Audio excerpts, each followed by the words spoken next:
வணக்கம் தலைமையிலே. உலக அளவில் அதிகமாக ஆயுதங்கள் இறக்குமதி செய்ததில் 2ஆம் இடம் வந்த நாடு இந்தியா. முக்கியமான பத்திரிகையில் இதான் தலைப்பு செய்தியாக உலக அளவில் போயிட்டு இருக்குது. முதலிடத்தில் வந்திருக்க நாடு உக்ரைன். உக்ரைன் வந்ததில் ஒரு நியாயம் இருக்குது. உக்ரைன் சண்டை போட்டிருக்காங்க. ரெண்டாவது, உக்ரைன் ஆயுதம் வாங்கியது பூராமல் இலவசம் இறக்குமதி செய்தது பூரா இலவசமாக இறக்குமதி செஞ்சுருக்காங்க. எய்டு அப்படிம்பாங்க. இந்தியா அப்படி இல்லை, பைசா கொடுத்து வாங்கியிருக்கிறாங்க. ஏகப்பட்ட கமெண்ட் பண்ணியிருக்கிறாங்க. ஜி தூங்கிட்டு இருக்காரா, மேக் இன் இந்தியா திட்டம் என்னாச்சு, மேக் இன் இந்தியா திட்டம் தூங்குதா, இந்த மாதிரி ஏகப்பட்ட புரிதலற்ற கேள்விகள் அப்படின்னு சொல்லணும். ஏன் அப்படி சொல்றேன்னா, உலக அளவில் அதிகமாக ஆயுதம் ஏற்றுமதி செய்த நாடு அமெரிக்கா. அதே அமெரிக்கா தான் உலக அளவில் 9வது இடத்துல அதிகமாக ஆயுதங்களை இறக்குமதியும் செய்கிறாங்க. நல்லா புரிஞ்சுக்கணும். உலக அளவில் அதிகமாக ஆயுதம் ஏற்றுமதி செய்த 8வது இடத்துல இருக்க நாடு குட்டி பையன் இஸ்ரேல். அதே இஸ்ரேல் தான் இறக்குமதியில் 15ஆம் இடம் வராங்க. அதனால் இறக்குமதி செய்துட்டோம் அப்படிங்கிறதுனால அது முழுக்க தவறு என்றெல்லாம் பேசவே கூடாது. அது புரிதல் இல்லை அப்படின்னு தான் சொல்லணும். சரி, இது யார் சொன்னாங்க அப்படின்னா சிப்ரி அப்படிம்பாங்க. Stockholm international peace research organisation அப்படிம்பாங்க. துல்லியமாக ஆயுதங்கள் ஏற்றுமதி இறக்குமதி ஆயுத கையிருப்பெல்லாம் அக்குவேர் அணிவேர சொல்லுவாங்க. 100க்கு 100% நம்ம நம்பலாம். அந்த மாதிரி அமைப்பது எப்போ எந்த காலத்தில் சொல்லியிருக்காங்கன்னா 2020 24 வரைக்கும் அவங்க கணக்கெடுப்பு நடத்தியிருக்கிறாங்க. கடந்த 5 வருடத்தின் கணக்கு தான் இப்போ வந்திருக்கு. அதில் தான் இந்தியா 2ஆம் இடம் வந்திருக்காங்க. சரி, முதல்ல அதிகமாக ஏற்றுமதி செய்து சாதித்த நாடுகள் எதுன்னு பார்த்தோம்னா அவங்க 42 நாடுகளை கணக்கெடுத்திருக்காங்க. அதிகமாக ஆயுதங்களை ஏற்றுமதி செய்த நாடுகள் சொல்லி 64 நாடுகளை கணக்கெடுத்து 42 தப்பாக சொல்லியிருக்கிறேன். 64 நாடுகளை லிஸ்ட் பண்ணியிருக்காங்க. அதில் முதல் 25 நாடுகளை பேரோடு சொல்லியிருக்காங்க. 25க்கு அப்புறம் இருக்க நாடுகள் அவங்க பேரோடு சொல்ல கிடையாது. முதல் வருகின்ற நாடு அமெரிக்கா. அமெரிக்கா உலக அளவில் உலக தேவையில் 43% ஆயுதங்களை ஏற்றுமதி பண்ணுறாங்க. கிட்டத்தட்ட பாதிக்கு பாதி அவங்களே விற்று காசாக்கிட்டு இருக்காங்க. அமெரிக்கா அதிகமாக ஆயுதம் விற்ற நாடு 5 வருஷத்தில் சவுதி அரேபியா, உக்ரைன், ஜப்பான் இந்த 3 நாடுகளுக்கு மிக அதிகமாக விற்றுருக்காங்க. 2ஆம் இடத்துல அதிகமாக ஆயுதம் ஏற்றுமதி செய்த நாடு பிரான்ஸ்.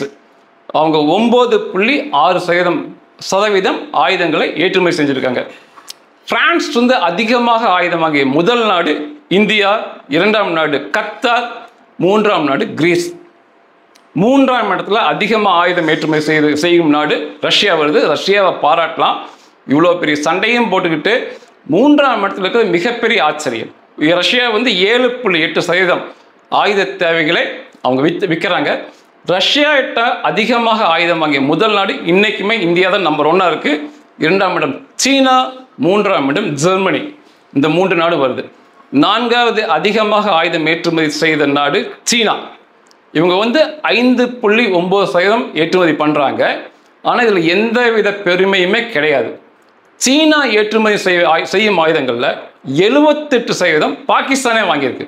உலக நாடுகளும் பெருசாக வாங்கல. பாகிஸ்தானே முக்கால்வாசி தாண்டி வாங்கிட்டானுங்க. 2ஆம் இடத்துல அதிகமாக வாங்கினது செர்பியா, 3ஆம் இடத்துல தாய்லாந்து வாங்கியிருக்காங்க. அதனால் இந்த சீனா இந்த ஏற்றுமதி சாதிச்சாங்கன்னு சொல்கிறதுக்கு ஒன்றுமே இல்லை. இந்த சீனா பொருட்கள் மேலே முக்கியமாக இந்த ஆயுதங்கள் மேலே நம்பகத்தன்மை இல்லைன்னு இது காட்டுது. பாகிஸ்தான் மட்டும் வாங்கலாம், சீனா பாதாளத்துக்கு போயிருக்கோம். சீனா அவங்களே ஆயுதம் தயாரித்து அவங்களே வச்சுக்க வேண்டியதான். உலக நாடுகள் இன்னும் நம்பலை. 5ஆம் இடத்துல அதிகமாக ஏற்றுமதி செய்த சாய்த்திருக்க நாடு ஜெர்மனி. 5.6% அவங்க ஏற்றுமதி பண்ணியிருக்கிறாங்க.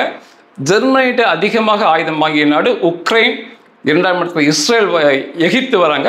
3ஆம் இடத்துல இஸ்ரேல் வராங்க. இதில் உக்ரைன் வாங்கினது புறமே இலவசமாக ஆயுதம் வாங்கியிருக்காங்க. 6வது இடத்துல இத்தாலி, 7வது இடத்துல இங்கிலாந்து, 8வது இடத்துல இஸ்ரேல், 9வது இடத்துல ஸ்பெயின், 10வது இடத்துல சவுத் கொரியா. இவங்க 10 பேர் தான் முதல் 10 இருக்காங்க ஏற்றுமதியில். முதல் 25 கூட இந்தியாவுடைய பெயர் வரல. சமயத்தில் கூட அமைச்சர்கள் பேசியிருந்தாங்க நம்ம 25 இடத்துல வந்திருக்கோம்னு சொல்லி. 25வது இடத்துல கூட வரல. ஏன் கணிப்பில் 26லேருந்து 30க்குள்ள இந்தியா பெயர் வரலாம். ஏன் அவங்க 25க்கு மேலே பேர் கொடுக்கல? 64 நாடு கணக்கெடுத்திருக்காங்கன்னா 25க்கு மேலே பேர் இருக்கிற நாடுகள் ஒரே 1% கூட ஏற்றுமதி பண்ணல. உலக தேவையில் அவங்க 1% கூட சந்திக்கல. அதனால அந்த பேர்கள்லாம் கொடுக்கல. முதல் 25 ஏற்றுமதி பட்டியலில் இந்தியா கிடையாது. ஓகே, இறக்குமதி உலக அளவில் அதிகமாக இறக்குமதி பண்ணதில் 162 நாடுகள் இருக்கு. இறக்குமதி பண்ணதில் அதில் முதல் அதிகமாக இறக்குமதி செய்த நாடு உக்ரைன். ஏன்னா அவங்க சண்டை போட்டிருக்காங்க. அவங்க 8.8% ஆயுதங்கள் இறக்குமதி பண்ணுறாங்க. உக்ரைன் வந்து அதிகமாக ஆயுதம் வாங்க எந்தெந்த நாடுகிட்ட வாங்குறாங்கன்னா, முதல்ல அமெரிக்கா, 2வது ஜெர்மனி, 3வது போலந்து. போலந்து ஒரு சின்ன நாடு, யூரோப் நாடு. அவங்க 3வது இடத்துல இருக்கிறாங்க உக்ரைனுக்கு ஆயுதம் கொடுத்ததில். இதெல்லாம் இலவசமாக தான் போயிருக்கு. 2ஆம் இடத்துல அதிகமாக ஆயுதம் வாங்கிய நாடு, உலக நாடு இந்தியா தான் வந்து ஆயுதம் வாங்கியிருக்கு. 8.3% வாங்கியிருக்கிறோம். நம்ம அதிகமாக ஆயுதம் வாங்கிய நாடு ரஷ்யா. இன்றைக்குமே நம்ம ரஷ்யாட்டு தான் அதிகமாக வாங்கியிருக்கிறோம். அதற்கப்புறம் ஃப்ரான்ஸில் வாங்கியிருக்கோம். இந்த ரஃபேல் போர் விமானம் வருது. 3வது வந்து இஸ்ரேல்கிட்ட வாங்கியிருக்கோம். 3 நாடுகளோட தயாரிப்புமே தரமான தயாரிப்புகள். 3வது அதிகமாக ஆயுதம் இறக்குமதி செய்த நாடு கத்தார். அவங்க வந்து 6.8% ஆயுதங்கள் இறக்குமதி பண்ணுறாங்க உலக அளவில். கத்தாருக்கு முதல் அதிகமாக ஆயுதம் விற்றது அமெரிக்கா, 2வது இத்தாலி, 3வது இங்கிலாந்து. இவங்க தான் கத்தாருக்கு விற்றுருக்காங்க. 4வது அதிகமாக ஆயுதம் இறக்குமதி செய்த நாடு சவுதி அரேபியா. அவங்களுமே கத்தாருக்கு இணையாக 6.8%. 2 பேருமே 6.8% தான். இந்த சவுதி அரேபியாவுமே அதிகம் ஆயுதம் வாங்கியது அமெரிக்கிட்ட தான் வாங்கியிருக்காங்க. அதுக்கப்புறம் ஸ்பெயின்லேருந்து வாங்கியிருக்காங்க. அதுக்கப்புறம் ஃப்ரான்ஸ்லேருந்து வாங்கியிருக்காங்க. 5வது மிக முக்கியம், இது நீங்கள் கண்டிப்பாக தெரிஞ்சுக்கணும். 5வது அதிகம் ஆயுதம் இறக்குமதி செய்த நாடு பாகிஸ்தான். பாகிஸ்தான் குட்டி நாடு தான், பொருளாதாரம் இல்லைன்னு சொல்கிறோம். ஆனால் 5வது அவங்க தான் ஆயுதம் இறக்குமதி அதிகமாக பண்ணியிருக்கிறாங்க. நிச்சயமாக நம்ம இது கவனம் கொள்ளணும். பாகிஸ்தான் அதிகமாக ஆயுதம் வாங்கிய நாடு முதல்ல சீனாட்டிருந்து வாங்கியிருக்காங்க. 2வது நெதர்லாண்டிலிருந்து வாங்கியிருக்காங்க. 3வது துருக்கியிட்டிருந்து பாகிஸ்தான் வாங்கியிருக்காங்க. 6வது இடத்துல ஜப்பான் அதிகமாக வாங்கியிருக்காங்க. 7வது இடத்துல ஆஸ்திரேலியா வாங்கியிருக்காங்க. 8வது இடத்துல ஈஜிப்ட் வாங்கியிருக்காங்க. 9வது இடத்துல அமெரிக்கா வாங்கியிருக்காங்க. 10வது இடத்துல குவைத் வாங்கியிருக்காங்க. 15வது இடத்துல அதிக ஆயுதம் இஸ்ரேல் வாங்கியிருக்காங்க. சரி, எதிர்க்கட்சி தோழர்களுடைய கேள்வி, மேக் இன் இந்தியா திட்டம் என்ன தூங்குதா? மேக் இன் இந்தியா திட்டம் மேக் இன் இந்தியா இந்தியாக்குள்ள மட்டும்தான் செயல்படுமால கிண்டடிச்சு கேட்டிருக்காங்க. இல்லை, மேக் இன் இந்தியா திட்டம் அது நல்லபடியாகவே வேலை செஞ்சுட்டு இருக்குது. கடந்த 5 வருடத்துக்கு முன்னால் 5 வருஷத்தை விட நம்ம ஆயுதம் இறக்குமதி செய்திருந்து ஒரு 9% நம்ம ஆயுத இறக்குமதியை குறைச்சிருக்கோம். அதுவே மிகப்பெரிய சாதனை.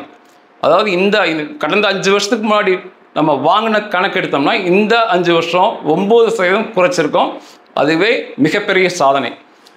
இறக்குமதி செய்ய மிக முக்கிய காரணம் வந்து நம்முடைய எதிரிகள் வந்து பலமான எதிரிகள்.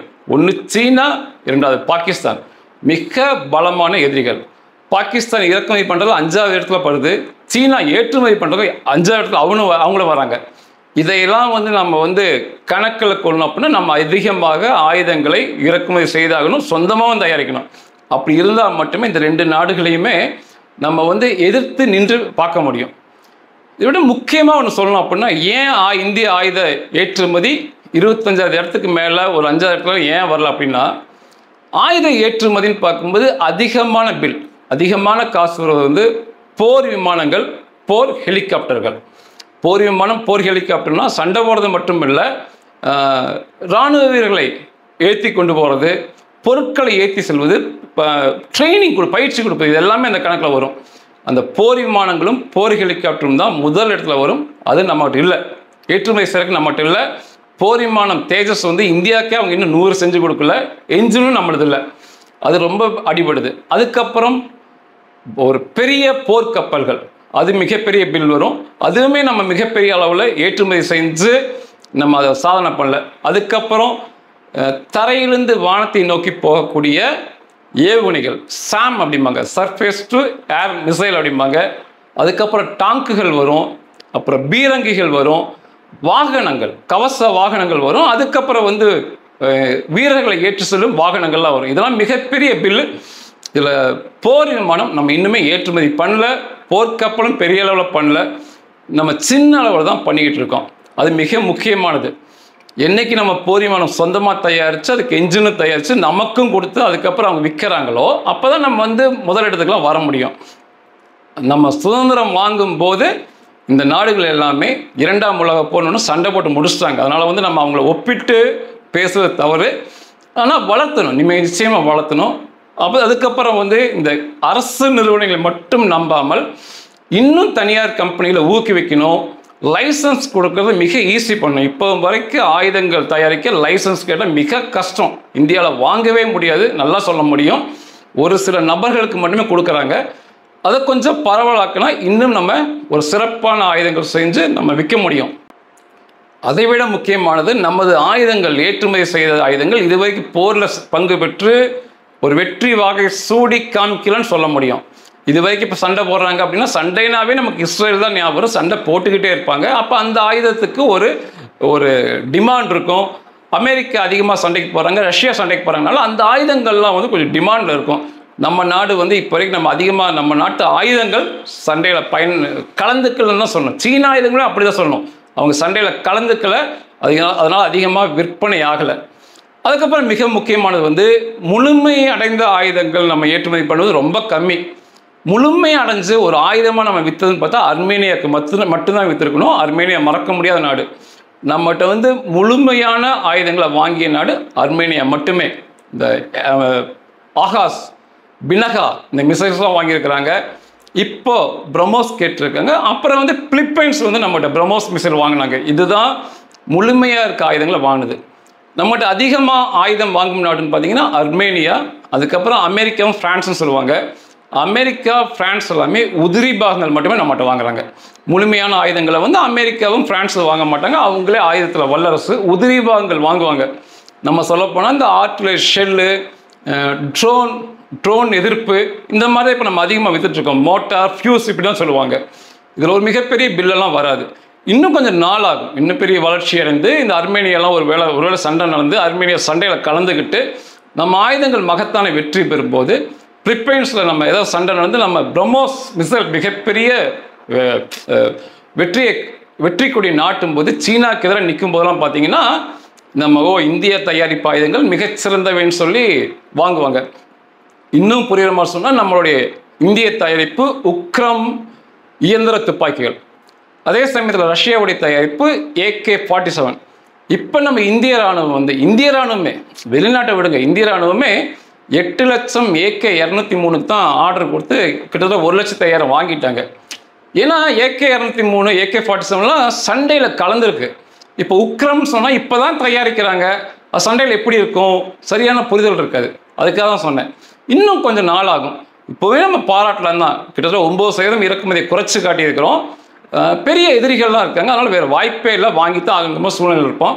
வருங்காலங்களில் இன்னும் இப்படி ஆட்சி இப்படி தொடர்ந்து போச்சுன்னா ஒரு 30வது இடத்துல இருக்கிற இந்தியா, 25லேருந்து 30வது இடத்துல இருக்கிற இந்தியா படிப்படியாக முன்னேறி முதலிடத்தை நோக்கி வரும். இன்னொரு முக்கியமான ஒன்று, ஆயுதங்கள் ஏற்றுமதி செய்யும்போது வழக்கமான ஆயுதங்கள் மட்டுமே ஏற்றுமதி செய்ய முடியும். துப்பாக்கிகள், டாங்குகள், போர்விமானங்கள் போன்றதெல்லாம். ஒரு காலமும் கண்டம் விட்டு கண்டம் தாவும் ஏவுகணைகள் 5000 கிலோமீட்டர் தாண்டினா தான் கண்டம் விட்டு கண்டம் தாவுவது. 1000 கிலோமீட்டர் தாண்டும் ஏவுகணை கூட பெரிய ஏவுகணை கூட ஏற்றுமதி செய்யக்கூடாது. அணுகுண்டுகள், ஹைட்ரஜன் குண்டுகள், வேதியியல், உயிரியல் ஆயுதங்கள் போன்ற எதையுமே நம்ம ஏற்றுமதி செய்ய முடியாது. வழக்கமான மரபு ரீதியான ஆயுதங்கள் மட்டுமே ஏற்றுமதி செய்ய முடியும். நன்றிகள்.